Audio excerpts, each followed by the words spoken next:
음악하는 사람들한텐 오스트리아 위인이 수도와도 같은 도시예요. 그 당시에 가장 유명했던 모든 예술가들은 다 오스트리아 위인으로 몰려들었죠. 음악하는 사람도 굉장히 헷갈려요. 그 아버지의 그 아들이라고. 이 아들도 음악 재능이 상당했던 거예요. 자식된 도리를 어떻게 아버지의 작업장에 와서. 요한 스트라우스 1세는 요한 스트라우스 2세가 등장하는 연주장에선 절대로 연주를 하지 않았다고 해요. 자, 이때부터가 이제 요한 스트라우스 2세의 탄탄대로의 길을 알리게 되죠. 그래서 우리는 요한 스트라우스 2세를 왈츠의 왕이라고 부르게 되죠.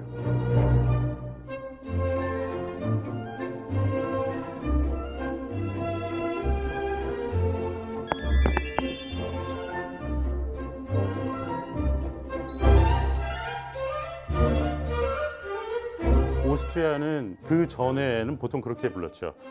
오스트리아 헝가리 제국이라고 불렀죠. 그리고 유럽에서 가장 세가 크던 합스부르크 왕가가 지배하던 국가였어요.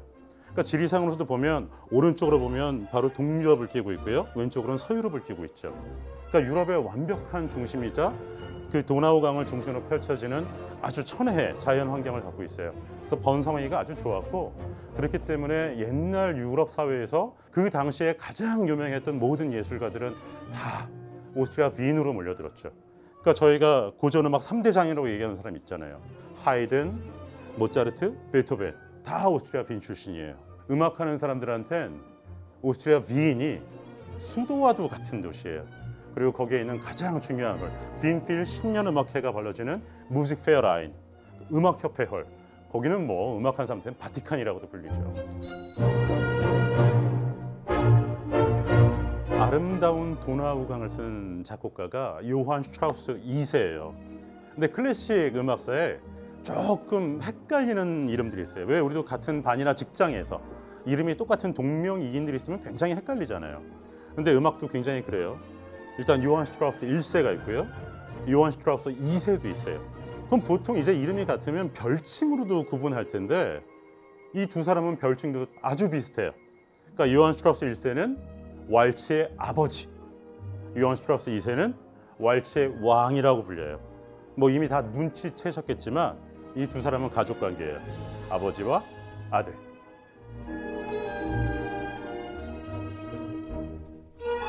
자, 1900년대 초반에 윙의 왈츠가 굉장히 유행하게 돼요. 근데 이 요한 슈트라우스 1세라는 사람은 그 왈츠 음악이 펼쳐지는 무도회장에서 연주하던 현악사중단의 비올라 멤버였어요.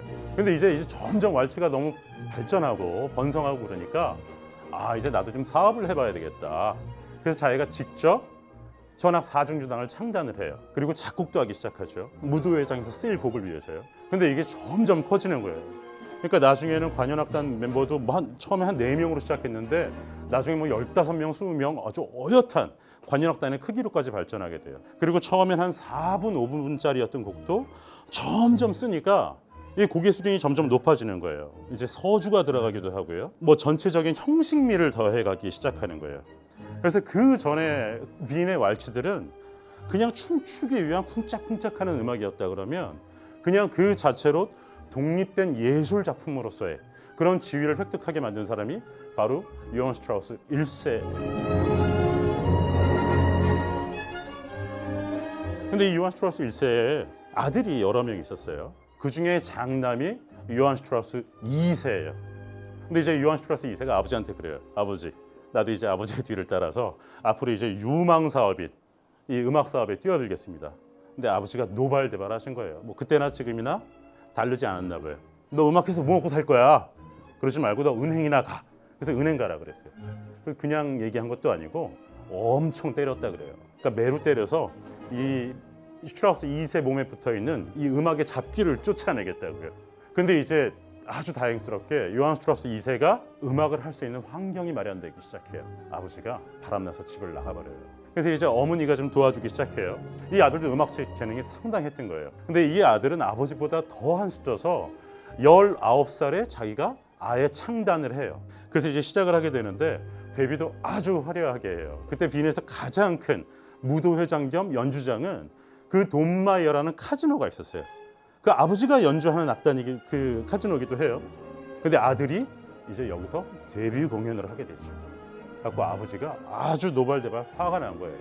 아니 내가 그렇게 음악을 말렸는데 아무리 내가 지금 바람이 나서 집을 나가 있을지언정 자식된 도리를 어떻게 아버지의 작업장에 와서 라이벌이 돼버린 거예요. 그래서 요한 스트라우스 1세는 요한 스트라우스 2세가 등장하는 연주장에선 절대로 연주를 하지 않았다고 해요.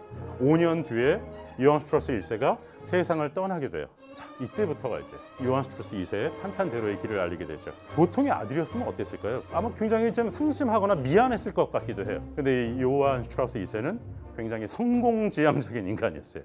자기의 아버지의 악단을 자기가 인수해버려요.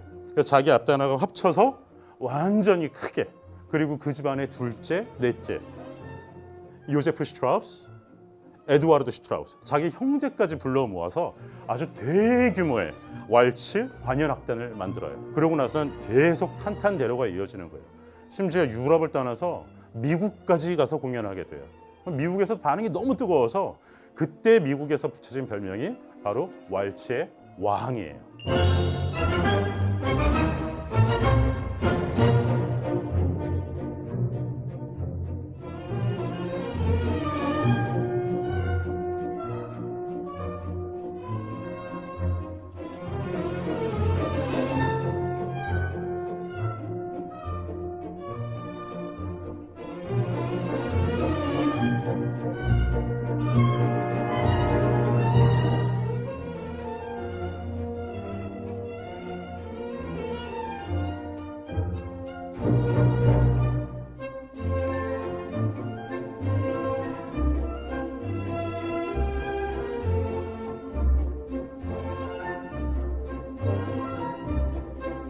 함께 나눈 이야기 중에 내 생각은 좀 다른데 내 생각은 이래 라거나 아니면 앞으로는 좀 이런 내용도 좀 다뤄주세요 라는 말씀이 있으시면 그럼 댓글로 좀 많이 남겨주시기 바랍니다. 적극 반영해서 최대한 저희가 활용해 보도록 하겠습니다.